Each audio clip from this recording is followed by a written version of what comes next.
লিখেছেন মতুয়া ধর্ম, সেখানে দাঁড়িয়ে আমাদের অন্য জায়গায় বলতে অসুবিধা আছে। আমি প্রায় 20 বছর আগের থেকে বিভিন্ন সময় এই কথাটি শুনে চেষ্টা করেছিলাম যে এই যে স্বাধীন স্বতন্ত্র মতুয়া ধর্ম, এইটা প্রতিষ্ঠা লাভ করতে প্রতিবন্ধকতা কি আছে, সুযোগ সুবিধা কি আছে, এটা হলে আমাদের লাভ কি ক্ষতি কি আছে। যদি এটা স্বতন্ত্রকরণে হয় তো প্রচণ্ড লাভ আছে, আমাদের আদর্শ ঐতিহ্য মান সম্মান আত্মমর্যাদা বৃদ্ধি পাবে। কিন্তু আমি কয়েকজন আইনজীবীর সঙ্গে এই বিষয়ে কথা বলতে চেষ্টা করেছিলাম, যেহেতু আইন সম্পর্কে তো আমি জানি না। তো কয়েকজন আমাকে যেটা বলেছে যে এখনই যদি আমরা ধরো মতুয়া ধর্ম আলাদা স্বীকৃতি দিল গভর্নমেন্ট, কিন্তু দিলে এই যে আমাদের মানুষরা সংরক্ষণের আওতায় আছে এইটা থাকবে কি? কারণ ধর্ম যখন আলাদা হয়ে যাবে, আমরা যেহেতু এখনো হিন্দুয়াইজেশনের মধ্যে আছি, এটাকে অস্বীকার করার জায়গা নেই। যেহেতু এসসি এসটি ওবিসি জেনারেল যে আমাদের সাংবিধানিক যে অধিকারটা আমরা পাই, তো বৌদ্ধরাও কিন্তু শিডিউল কাস্ট, তারা স্বীকৃত। কিন্তু মতুয়া স্বাধীন স্বতন্ত্র ধর্ম হলে আমরা এই সুযোগ সুবিধা পাবো কি, একটা প্রশ্নের বিষয় আছে। রাষ্ট্র কখনো এটা চাইবে না যে আমাদের সমস্ত কিছু ভর পোষণ দিয়ে আমাদের ধর্মটা আলাদা করে দিই। কারণ রাষ্ট্র যারা পরিচালনা করে, যে ব্রাহ্মণ্যতন্ত্রের মানে শক্তি, তারা তো চায় না মানুষ সঠিকভাবে থাকুক, স্বাধীন সুন্দর চিন্তা তারা করুক, সমস্ত মানুষের মধ্যে মিল মহব্বত থাকুক, সবাই সবাইকে ভালোবাসুক, মানুষের মধ্যে কোনো স্তর না থাকুক, উঁচু নিচু না থাকুক। এই যে ঠাকুরের যে দর্শন, এইটা প্রতিষ্ঠা হোক, এটা যারা ভারত শাসন করছে এখন অবধি তারা এটা চান না। এবং এটা আমার ঠাকুর হরিচাঁদ গুরুচাঁদ তারা জানতেন। তার বহু নিদর্শন আমাদের শাস্ত্রে, অর্থাৎ শাস্ত্র বলবো না, শ্রী শ্রী হরি লীলামৃত শ্রী শ্রী গুরুচাঁদ চরিত থেকে শুরু করে আমরা বিভিন্ন জায়গায় আমাদের এই লেখার গদ্যে দিয়ে আমরা পাই। তো এখন এইটা যেরকম আপনারা জানেন যে আদিবাসীদের মধ্যে সারনা ধর্ম নিয়ে দীর্ঘদিন ধরে তারা আন্দোলন করছে, যেটার সরকারি স্বীকৃতি হোক।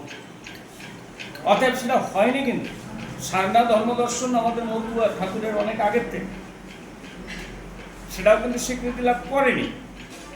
ব্যাপারটা হচ্ছে যে আমরা একটা জিনিস জানতাম বা বুঝতাম, মানতাম যে প্রধানমন্ত্রী হয়তো তিনি মিথ্যা বলতে পারেন না, তিনি ন্যায়নিষ্ঠ সত্যবাদী হন।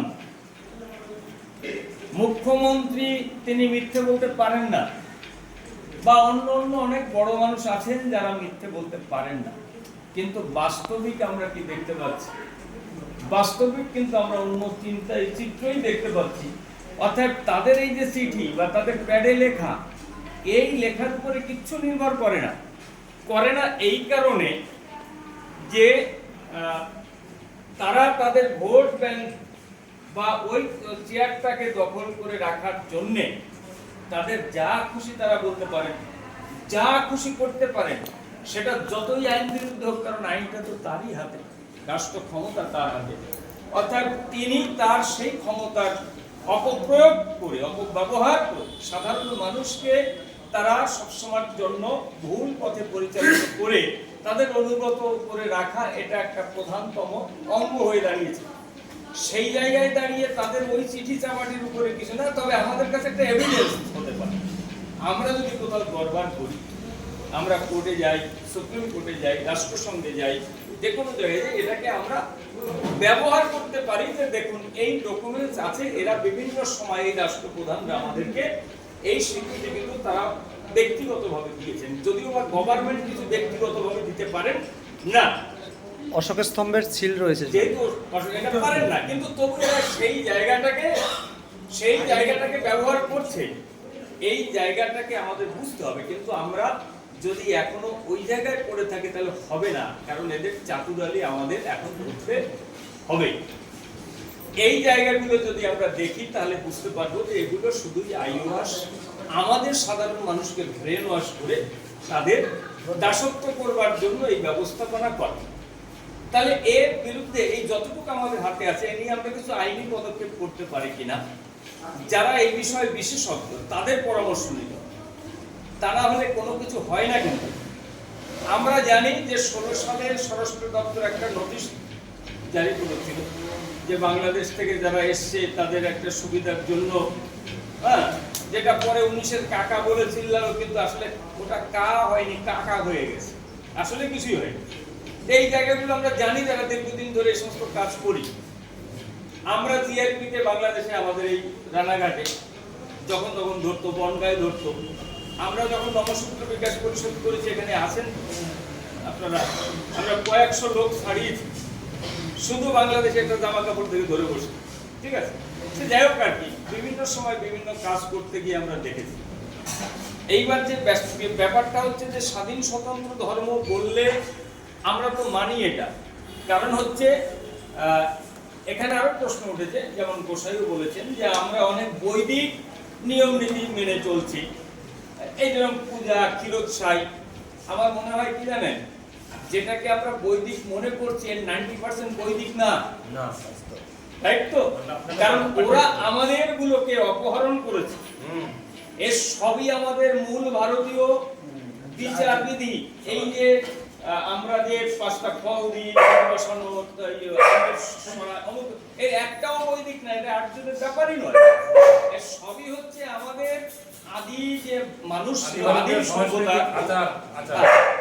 অর্থাৎ আমাদের এই আচার বিচারকে ওরা কি করেছে, ওরা একটা জায়গায় করেছে যে আমাদের আগে যেহেতু মূর্তি পূজা ছিল না, গাছ মাছ দেখবেন, ঘট পট ইত্যাদি প্রাকৃতিক পুজো ছিল, ওরা এসে দেখেছে যে ভারতবর্ষের তামাম মানুষ কিছু শক্তি, মানে তখন আদিম মানুষ কি ছিল, যে বিভিন্ন প্রাকৃতিক দুর্যোগ ঘটতো, তা তারা মনে করতো যে যেরকম জঙ্গলে, তখন তো ঘরবাড়ি আদিম মানুষ বসবাস বানাতে পারে, যে দাবানল চলছে, জঙ্গল পুড়ে যাচ্ছে, বাসস্থান নষ্ট হচ্ছে, তা আগুনের পুজো দাও, তার পিছনে কোনো শক্তি থাকলে আমাদের যদি সহায়তা করে।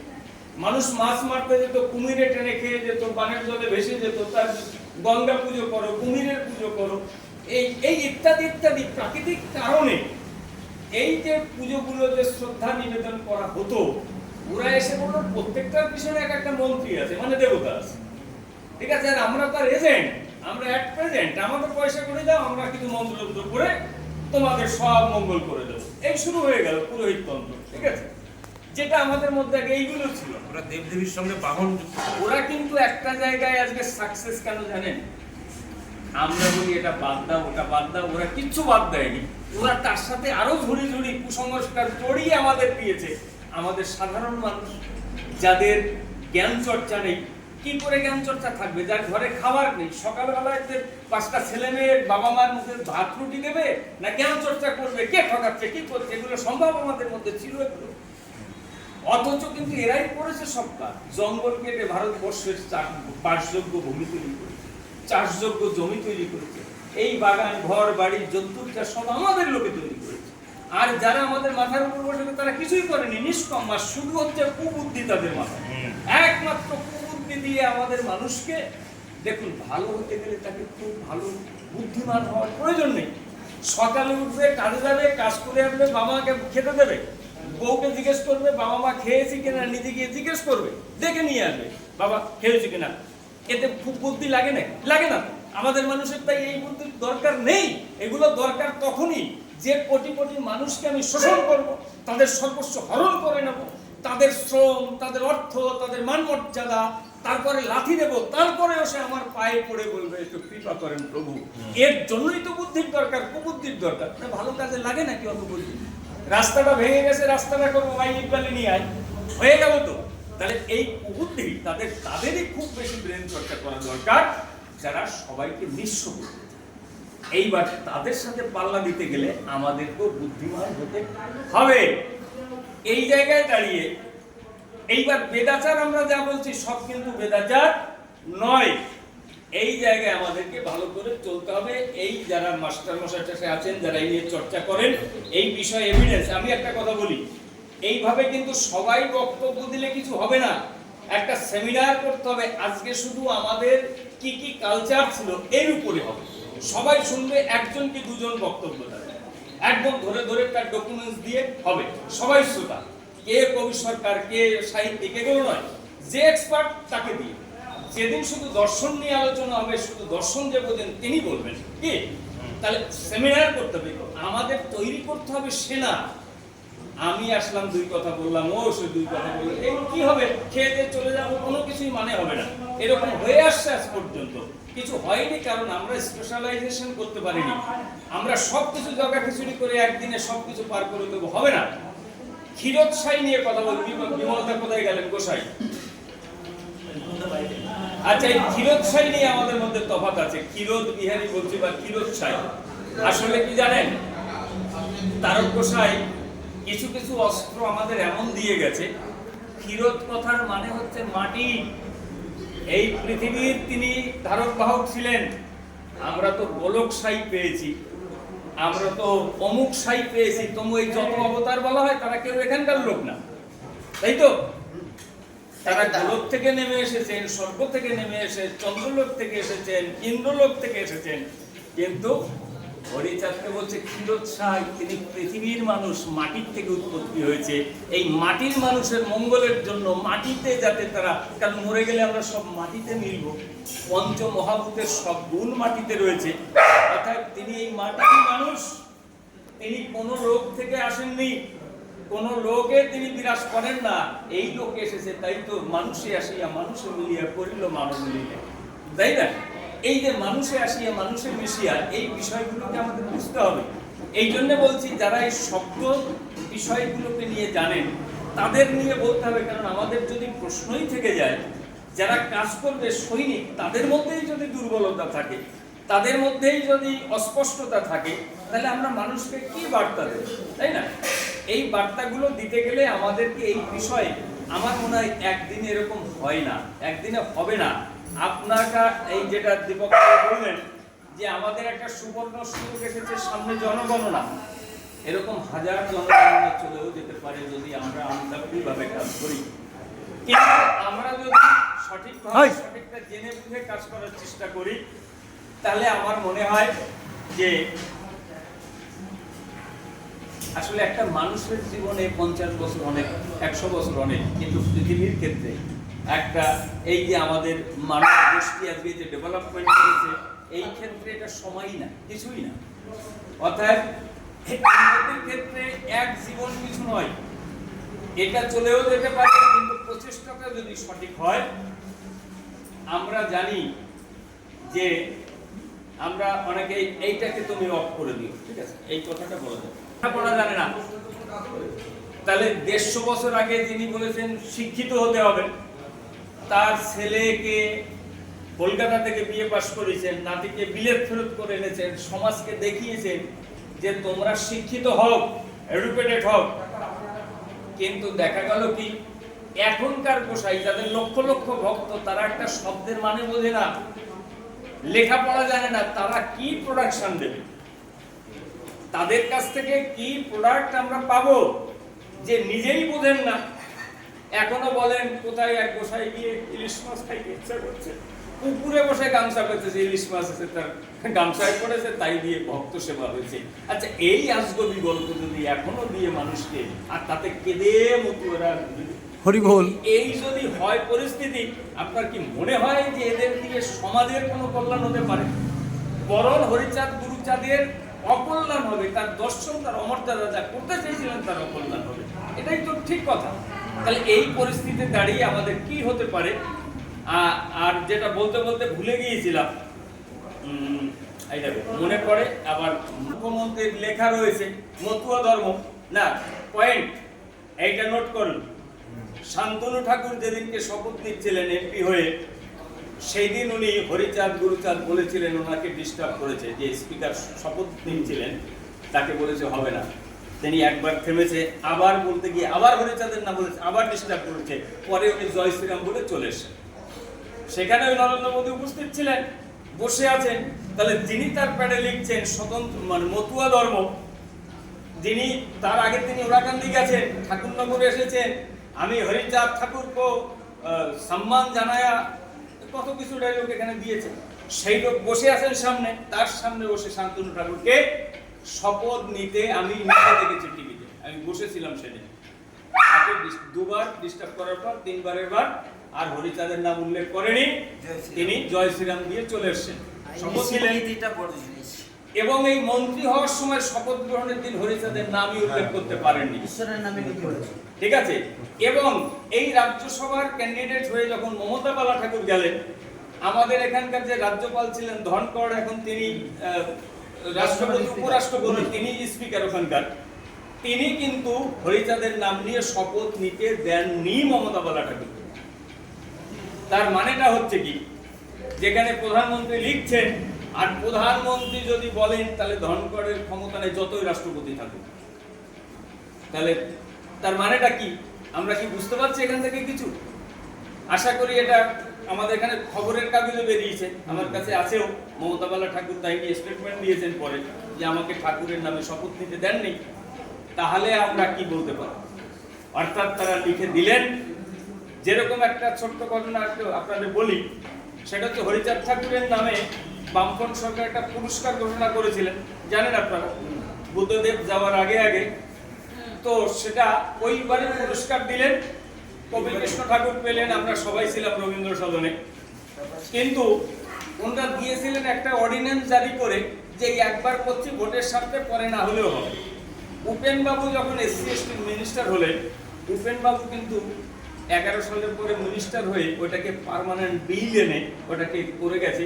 এখন যে গভর্নমেন্টই আসুক ওই পুরস্কারটা দিতে হবে। উপেন বাবু নিজে আমাকে বলেছে যে CPM আইওয়াশ করবার জন্য একটা অর্ডিন্যান্স পাস করে ওইটা করেছিল, ওই একবারের পরে না দিলেও হতো, কিন্তু আমি হরিচাঁদের নামে, উনি কিন্তু মন্ত্রী নন, কিন্তু আমি হরিচাঁদের নামে এই পুরস্কার কিন্তু পার্মানেন্ট করে দিলাম। এরপরে যদি বাতিল করতে হয় বিল এনে করতে হবে, যেটা পার্লামেন্টারি আর কি, বিধানসভার যে নিয়ম কানুন আছে।